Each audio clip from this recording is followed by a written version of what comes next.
All right, memoir. So you can follow along at home. Yes. You don't need it, you can give it to our guests. Okay. Yes. Howdy, everybody.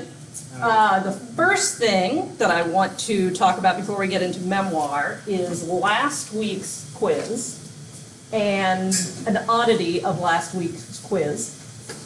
The last question was, what are the two major film producing nations in the world? And so the first person who said Nigeria was one of the biggest film producing nations in the world, I thought, what are they just guessing? You know, what a funny guess. The second person that put that answer, I thought, well, clearly they have Googled the same thing and gotten this from somewhere. The third person, I said, okay, I'm going to get to the bottom of this. Now, luckily, there were only 3 out of the 12 of you that said Nigeria. So I went and looked it up, and sure enough, there were multiple websites that said, no, Nigeria is not a leading film producer.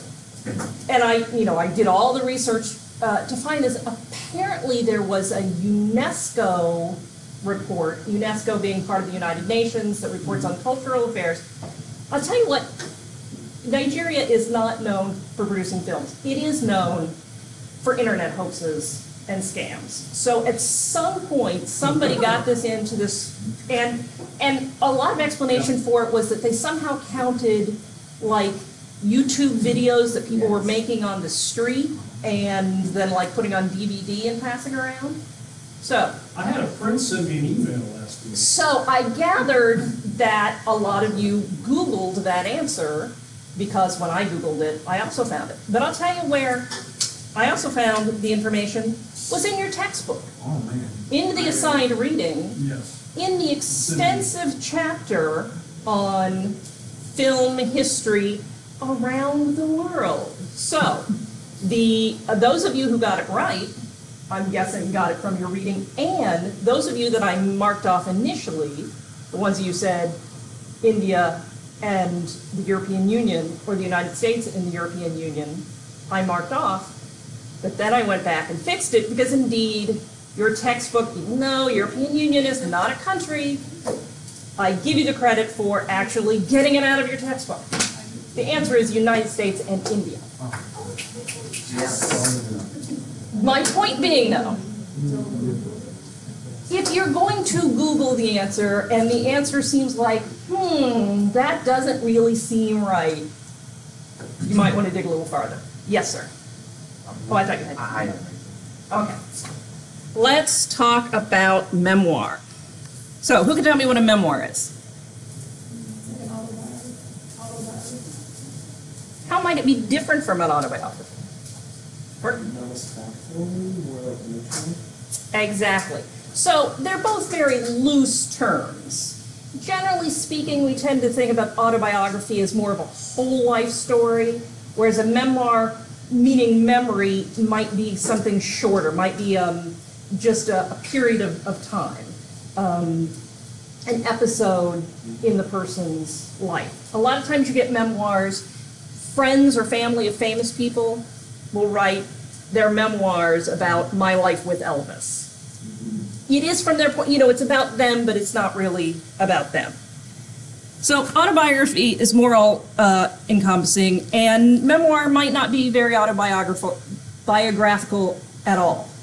If I served in a president's cabinet and I wrote about my 4 years serving under a president, it wouldn't necessarily say where I was born or all of my life story, but it would be my memory of serving in that cabinet. Generally speaking, the memoir is written in the first person. So a lot of people call their memoir me. So, these are talking about themselves from their point of view. They don't need to fact check. They don't need to do any research. They're saying, this is what I think, this is what happened to me. Which may have some accuracy issues or even just point of view issues. Any of you ever argued with your mother? Yeah. My mother and I tend to argue about different versions of how things went down in the 1970s and 80s, which is not to say that both of our experiences are not accurate, but point of view. is By the different. way, she's coming soon. And my mother is coming soon. So it's important to know your source material. Who is writing this? Why are they writing it? And when you read something or watch something that is, purporting to be someone's true story, ask, what is their point of view and what are they trying to sell? So, when a film, any of these things, they're pretty straight. They have an editor, and sometimes they have a ghostwriter, but for the most part, it's not going through too many filters. When you get something on film, you have the original writer, but then you also have a screenwriter who's adapting it. You have a director who's further interpreting it. You have actors who are playing people, and then you have the editor. And so you can get many stages beyond what the original person was writing. And there are times that people have disavowed films or books written by other people. There's a new book about Jan Wenner that's out. He's been the publisher of Rolling Stone magazine for 50 years. And he actually commissioned it. He hired the guy to write it, and now he's totally disavowed it. Because he's like, oh, I don't like the way that turned out or makes me look. So, especially when you go through very, different stages, you can get people who say, no, that's supposedly me, but that's not me at all. It could be that the people went too far from the truth, or it could be that these people got a little too close to the truth, and, people like to control the way they're portrayed.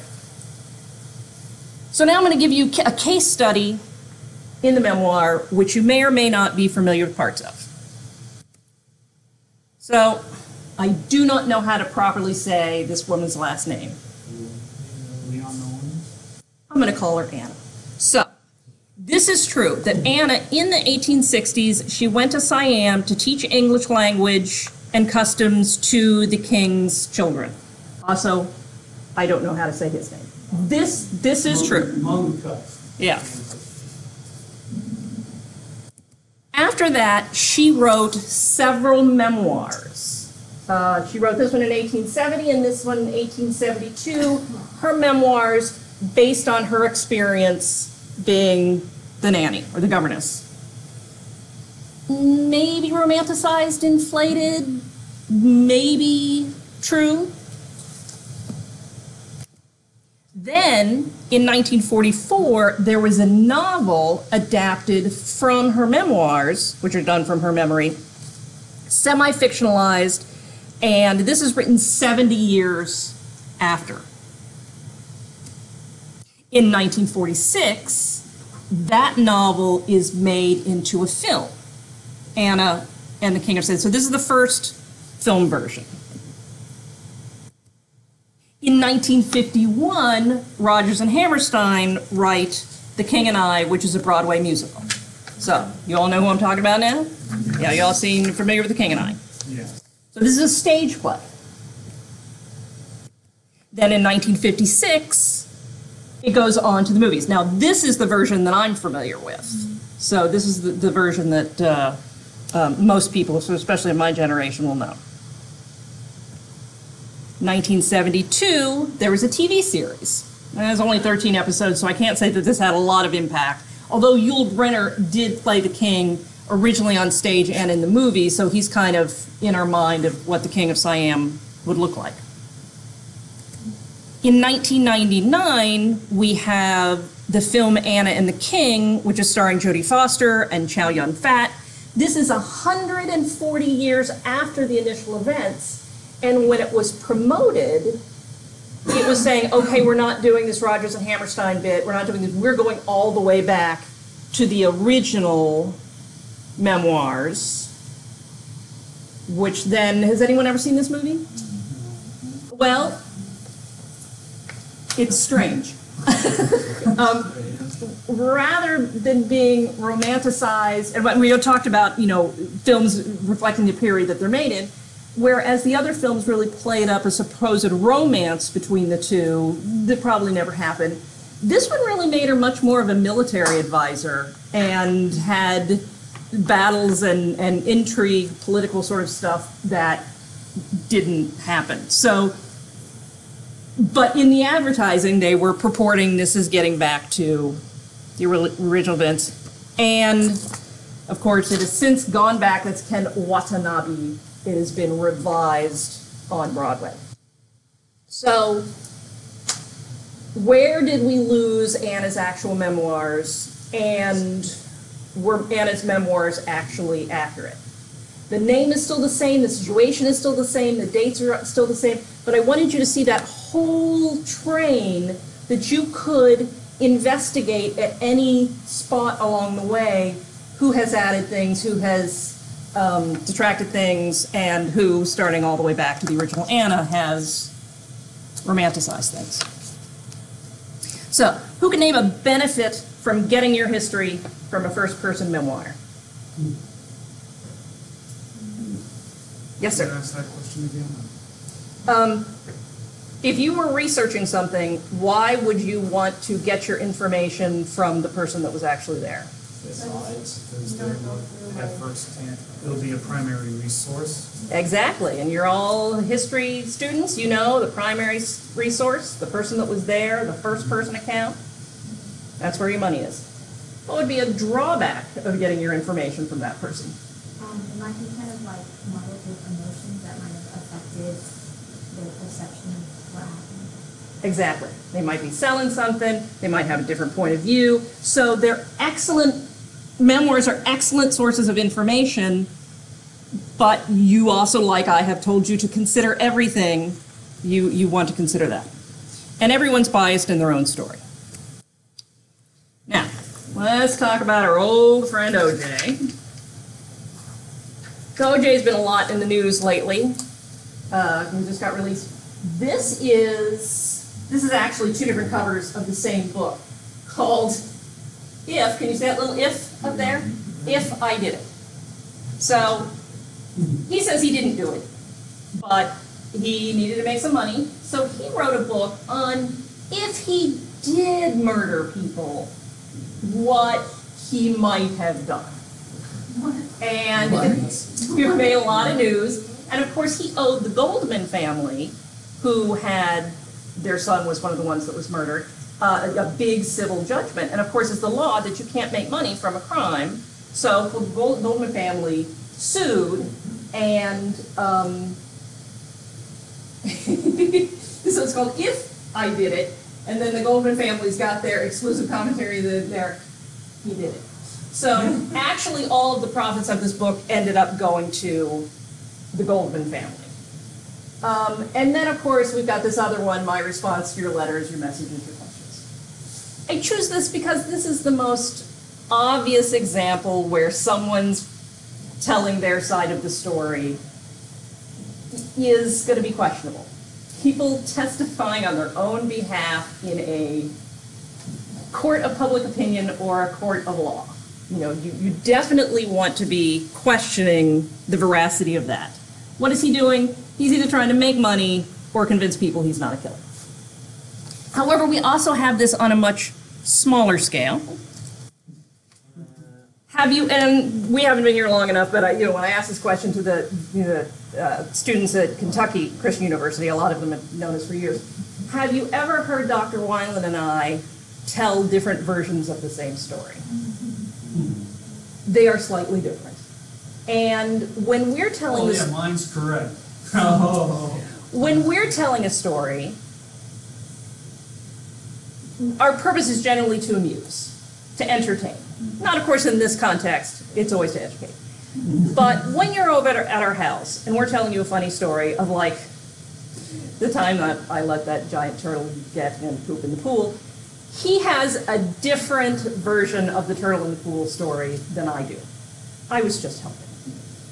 But if you know us well enough, you know, oh, those Winelands, always telling, a funny story told at a party is meant to be a funny story told at a party. But what if you didn't know us? Or what if we got divorced? And I was like, let me tell you about Dr. Wineland. I might have a different agenda than the stories I tell now, which are meant to be amusing and really point out the fact that he's smart and funny, and if you're a history major, the rest of your life will be greatly improved. However, if I was antagonistic towards him, you might, I mean, you definitely want to take anything I say with a grain of salt anyway, but you might want to take it with a different grain of salt.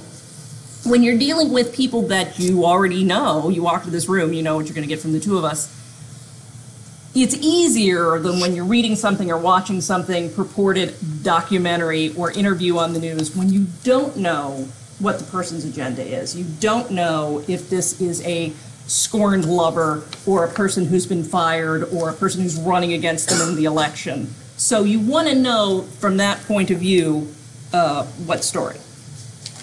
Have you ever had a friend that complained about their boyfriend or girlfriend all the time? And you're like, why don't you just break up? Or they complain about their job all the time. You're like, well, why do you still work there? It's possible they are not telling you the whole story. And in the case of, you know how yappy I am, I'm always telling you stories about, John and our home life. I'm not telling you everything. And O.J. Simpson was not telling you everything. So even people who write multi-volumes about, their own life are still not telling you everything. So keep an eye out for that. Everybody's telling an edited version to the story, and they're telling it, to get a particular reaction. Sometimes it's to entertain you, sometimes it's to sell you something. Be aware of what they're doing. So this is one of my and this is actually one of the titles that you have on your list to choose from. Anybody know who these two people are? Kids these days. Do you know who these two people are? Really? Well, this is James Carville, and he was the #1 aide to President Clinton when he was running for president. And this is Mary Madeline, who was one of the #1 aides to President Bush when he was running for president. Right before the elections, these two started dating. What? And then they both got hired to work on opposing campaigns. And so they sort of took a break, but they both went all the way up. They were in the top 2 or 3 people in both of these campaigns. After the campaign, they got married, and now they have at least one child together. Of course, this is years ago. But they are both still very active Republican, very active Democrat. They still work on people's campaigns. But they wrote a terrific book called, I think it's All's Fair in Love, War, and Running for President. And I read it, I listened to it on audio tape, and they were both reading their parts. And so it was really fascinating to have him saying, well, when the news broke about such and such, this is what we said. And then she cuts in, well, we couldn't believe it, and we were so afraid. And so this is going, back. It is, because they truly love each other, but were very, very divided. It's very interesting to read these 2 points of, the same event. So, when you read that book, you definitely want to know, 1, which side each one of them are on, and 2, that they truly do love each other. How about this one? Anyone know this guy? How about that woman? You ever seen that woman? So, James Fry, and this is about, 15 years ago.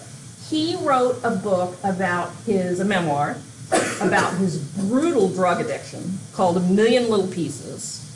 It was a huge bestseller, and it just really graphically went through all the terrible things he went through when he was a drug addict. And Oprah, who on her show used to feature a different book every month and promote it and get all of her audience to read it, and people would read it at home and the book clubs and every discussions, promoted it, and this guy became a multi-million-dollar celebrity. And it wasn't true. So, not only, he was a drug addict, but he made up a lot of it. Which you could get by with if you're not a bestseller, but once you're a big bestseller, everybody's looking. And if you lie to Oprah, Oprah is going to call you out. So, not only did he come on the show and, promote the book, but this is when he came back again and had to, specifically for the purpose of her saying, look at her face. Why did you lie to me? Why did you come on my show? And why did you lie? Now, it was bad times for James Fry, but since in America, we don't really hold anybody accountable, he has since said, okay, well, I'm just going to be a novelist. And he writes the same sort of things, and he's successful. He just doesn't pretend that they're a memoir. But that was a big scandal at the time. Bigger scandal. 3 cups of tea. Anybody know about this one? I currently just watched a video that talked about this. You've already done your viewing for this. So this guy, Greg Mortison, he's climbing some mountain in Afghanistan for fun. And I don't know, a storm hits, and then he's rescued by the Afghani villagers, and later he's kidnapped by the Taliban. And he says, oh, you know, he lives there for months, and he gets to know everybody, and oh, if you'll only let me go, I'm going to come back and I'm going to build schools for women and everything. So he comes back, he writes a story, and it's all about getting to know the people that we can't win a war going over there, shooting at people and arresting people. You have to ingratiate your culture if you're really going to win the hearts and minds. And this book was so successful and so culture-changing that it was required reading in many parts of the U.S. Army for people who were going over to serve in Afghanistan. Raised lots of money, lots of people gave money so that he could build, he built lots of schools for girls. Can you guess the next part? It's a lot.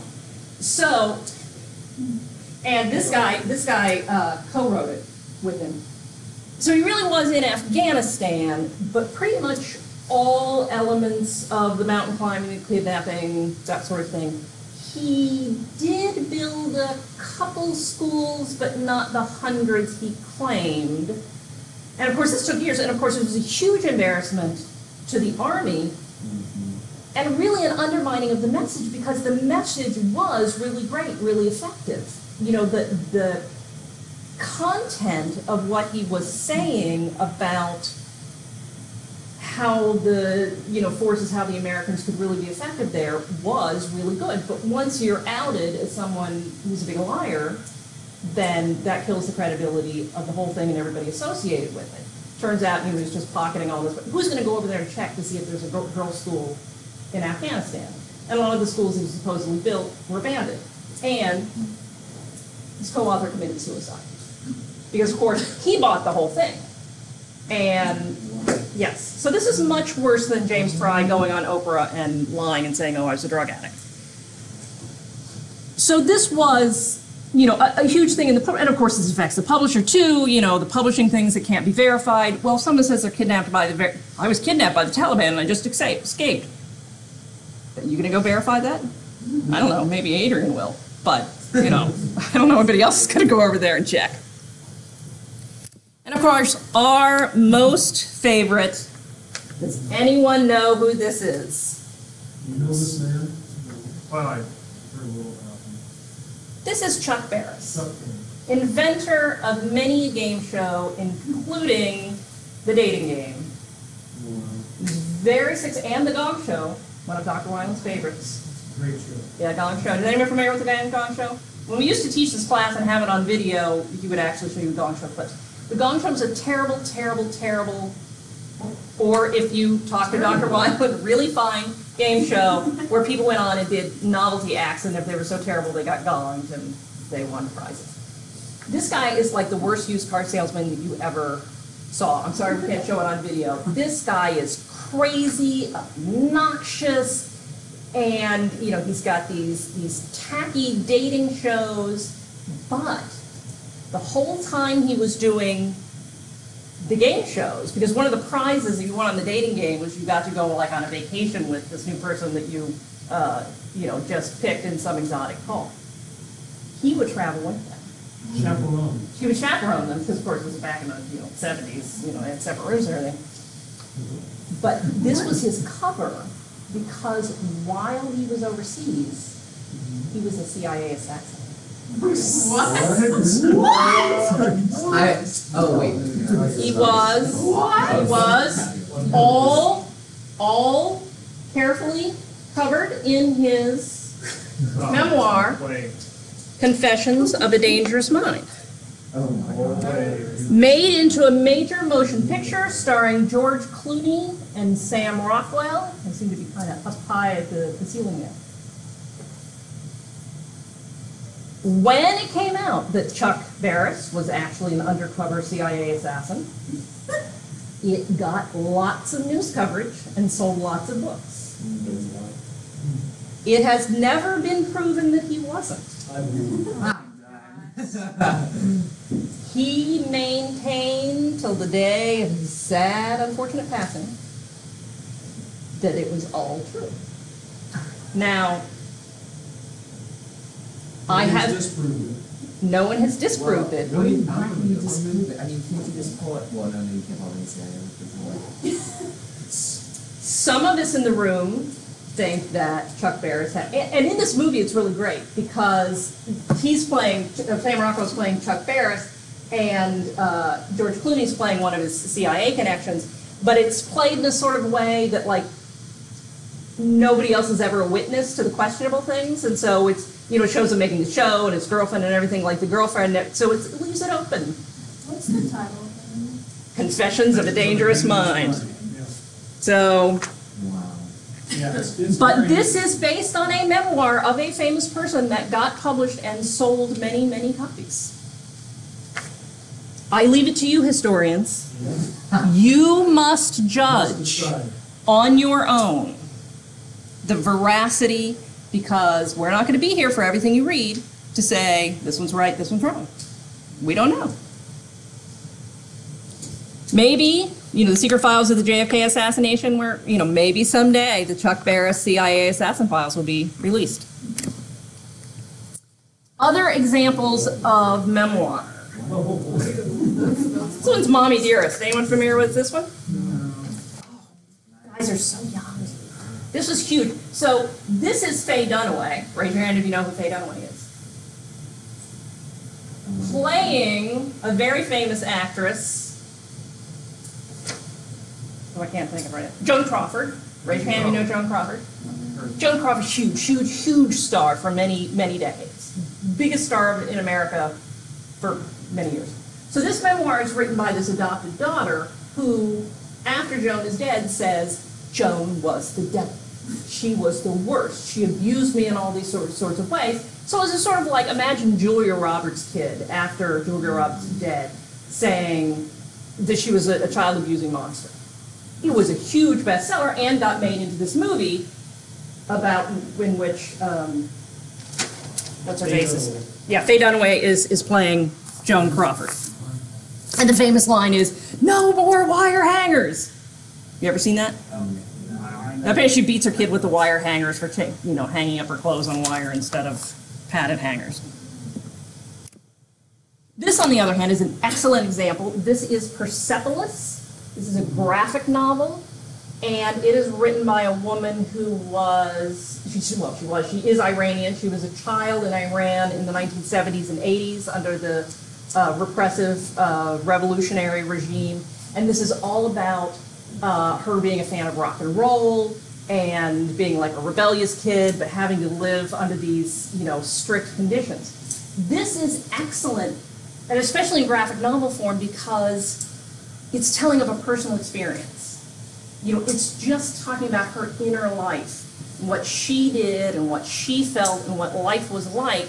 It also gives us a window into the larger society. She's not writing a book about the Iranian society. She's writing about herself, but it's an excellent first-person source because it's telling you something very intimate and personal and real about the life that maybe the Chuck Barris CIA assassin movie, is not telling you. In the case of the Mommy Dearest, with his adopted daughter telling these horrible tales that no one else can verify, is she telling it because she really wants the truth to come out? Or because she knows that writing a biography about a famous person will make you lots of money, or because she really, really hates her mother. There's a lot of questioning about her motives. But nobody questions, and again, I can't say her name, Marjan something, but this was made into a film as well. She's got a couple volumes of Persepolis, and this is on your memoir list, and it was made into a film. Has anyone taken Dr. Wineland's World War II film? This one is really interesting because not only is this a memoir, but it's not actually the author's memoir, it's based on his father and what his father is. This is his father's memoir, but he wrote it. And it's a graphic novel, and it's allegorical in that all of the Jews are mice and the Nazis are cats. This is one of the most important books written in the 20th century, certainly the most important graphic novel of all time. But it's a memoir, but not in the straight, I did this and I did this. So it's telling all of these experiences about what it was like to be a Jew in the Holocaust and all of these atrocities in a way that's just a little easier to process by making it visual, by making it or allegorical figures. And this is a fantastically powerful book. He said he did this because he felt that there were people who would never read a book on the Holocaust, but they would look at a comic book, a graphic novel, perhaps, who would never open another book. Mm-hmm. Mouse. M-A-U-S. The German spelling. And there's different versions. We've got the super deluxe version. First it was in a serialized in a graphic novel, then it was published as a whole, then there's a second part, and it's truly a literary classic. So what's this guy's point of view? Well, he's really trying to convey, again, emotional content and facts and preserve the legacy and the memory of his father. This is what we call him, a sort of a higher, more noble purpose, but clearly very artistic too, that he's not just writing a report, he's interpreting in a way to make the story more effective. This guy is Robert McNamara. Does anyone know who Robert McNamara is? Adrian? He was the Secretary of Defense during Vietnam. Often called the architect of the Vietnam War. Anyone recall who Errol Morris is? Yes, my favorite documentary filmmaker of all time. So Errol, he makes these fantastically creative documentaries. And the one that's so interesting about this, and let me tell you, I do not want to sit down and talk to Robert McNamara, but I did watch this whole thing. This is nothing but Robert McNamara talking to the camera, telling his side of the story. He is viewed by many people as a war criminal, and he is the reason the guidance that he gave to Johnson, much of it lies, much of it misinformation, much of it just bad decisions. It all came from Robert McNamara. Now, while McNamara is talking for 2 hours, Errol Morris has got behind him different illustrations and images and news clips. And so the way he edits things together sometimes supports what McNamara is saying, sometimes questions McNamara. You never hear Errol Morris asking a question or anybody arguing with him. But on the one hand, imagine if I was telling you absolutely the turtle story on how it was a completely reasonable thing for me to pick up this turtle and put it in our pool area and give it a salad so that it wouldn't get too hot in the sun. While behind me, John Wineland was showing pictures of all the other alternatives I had, like leaving the turtle alone, or putting the turtle in the box, whatever. It would undercut the story I'm telling to you if behind me there was someone else's version of events. Yes. So this is a really powerful, and I learned so much about the Vietnam War. And I never would have thought that I would sit and watch that, other than the fact that I'm a huge Errol Morris fan, because it was so compelling to have someone talking and sort of like thought balloons, behind him of different interpretations about what he might be saying. The last one is Lone Survivor. And you remember the story I told you the other day about Mark Wahlberg on publicity tour, and the person asking him, well, was he able to, meet all of the people, that were portrayed in the film? And he's like, no, it's Lone Survivor. They're all dead. So this was based on a memoir written by the Lone Survivor. And his goal was really to, not to glorify himself, I'm the greatest warrior, I am the only one that lived, but to memorialize the brave men who fought with him. And it's not about the larger war, is this Afghanistan or Iraq? Afghanistan. So, he's not, and it's not about the political, he's just talking about his experience. And he wants his brothers in arms to be remembered. So again, this is very personal, and yet it's an excellent first-person account, just like Black Hawk Down that we talked about the other day. Getting information that you couldn't get from generals. Only the people on that battlefield, in that situation, can give that first-hand account. So you're going to look at the lone survivor account in perhaps a different way than the disgruntled daughter who hates her mother, or the CIA assassin. So when you're doing your paper, when you are looking at your memoirs, point of view is the most important thing. Why are they telling you this story? Have they beefed it up to make it funny, to sell more copies, to make themselves look like a hero? Or in the case of Robert McNamara, are they trying to diminish, well, it really wasn't my fault, it was a completely reasonable thing to do. Not only do I want you to judge the veracity, is this true, but a lot of things you won't be able to judge. Were they really a CIA agent? Is it likely that Chuck Barris was a secret CIA assassin? Dr. Wineland? Yes, all right. Anybody have any questions about Memoir? Well, let's talk about Hang on a this. second. He's got a Oh, yeah, question. go Yes.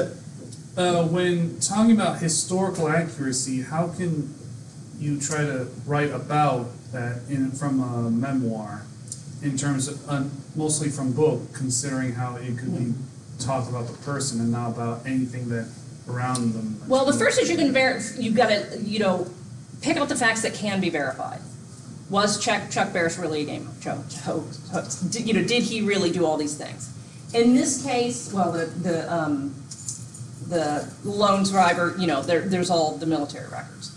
The other thing is what other people are saying. So if everybody else in the military is saying, yes, this guy is really a hero, yes, he was really there, yes, he was really on this mission, and the people who make the movie make it just as he said, it's not proof, but it's supporting it in context.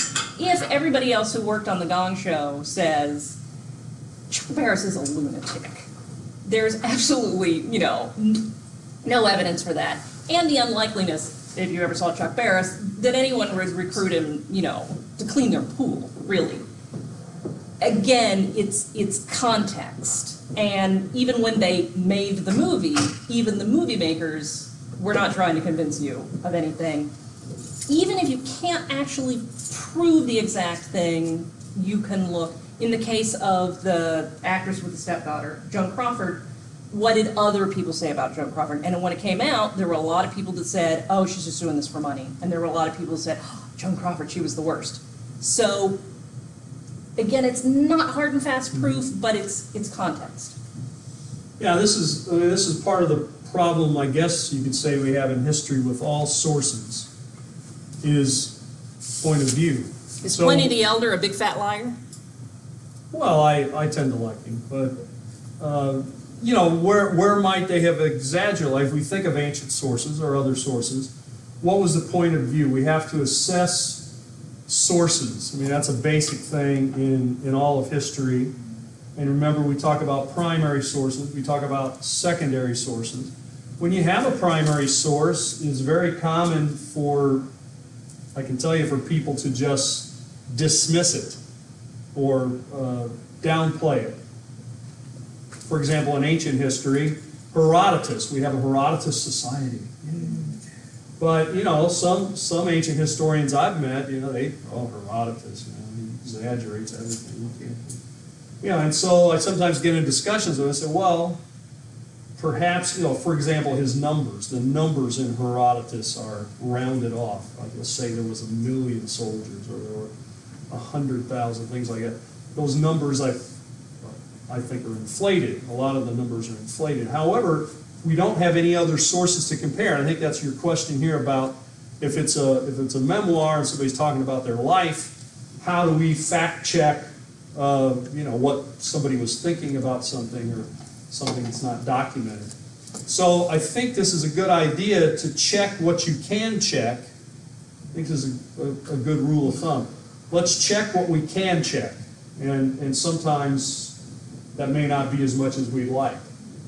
But for, like, say, the lone survivor, was there really a guy in the military by that name? Was he really the guy that survived? There's a lot of things you could check with that. There are other parts of it that really you can't check. After all, he is the lone survivor. The other survivors are not around to give their side of the story or talk about what happened. So, but we have to take with what we can, and then from there, sort of judge the source whether it's credible or not. Like in the case of Chuck Barris, is that credible? This crazy guy that does these crazy television shows was a secret CIA assassin, which he claimed. I remember seeing interviews with George Clooney, and they said, well, did this really happen? And he goes, well, he claims it really happened.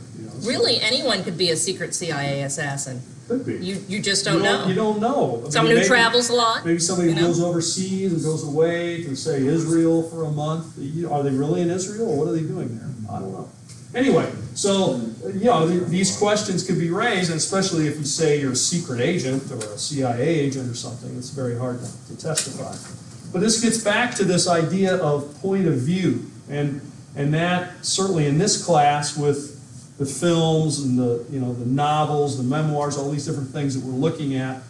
But really, it's in all of history. We have to take a look at the person's point of view of the source and then of those who use the source. Because, the other big category is secondary sources, where people take the primary sources and then they write a secondary source, maybe a thematic history or a textbook or something like that.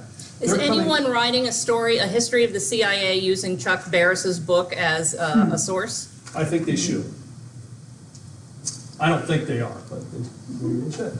Yeah, so sometimes these things, and then it makes you very cynical, right? When you're like the guy who said he was in Afghanistan, he was captured by the Taliban, and now he goes out and raises money to build schools, and then it turns out, it seems, he was not building all those schools. What happened to all that money?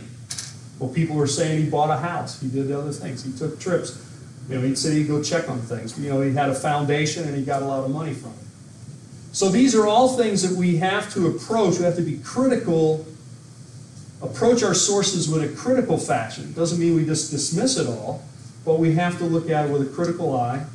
We have to test it and then see how it holds up. And there's going to be some things we simply cannot test. But there are some things maybe we can. And then we have to evaluate those sources to use them. Do we have any questions? We're just about out of time, I know. I'm not saying everything's a lie, but it might be. I guess I've been waiting ever since the last talk about biographies, but what is it? I don't think we answered the question of what is the difference between biography and memoir. Well, it would be the difference between memoir and autobiography. And there really isn't a hard and fast one other than to say, usually when you're talking about an autobiography, you're talking about the whole life. So the lone survivor guy would talk about, I was born in Iowa, and I grew up at the school, and everything like that. Whereas a memoir tends to be talking about just what they experienced right here. So it can be used, both ways. Usually memoir is more focused. It can also be, we might say, more emotional or personal. And autobiography would be more all-encompassing. But it is a fuzzy line between them, I think. Well, we're out of time. I guess I can see that by everybody leaving. So take care. Well, That some of us takes their time. Thank you. Yeah. And wait. For some of us, this is the highlight of their week. And Yeah. I'd just like to stay here Because forever. we need one time. Yeah. This is the highlight of my week. Thank you. Thank you.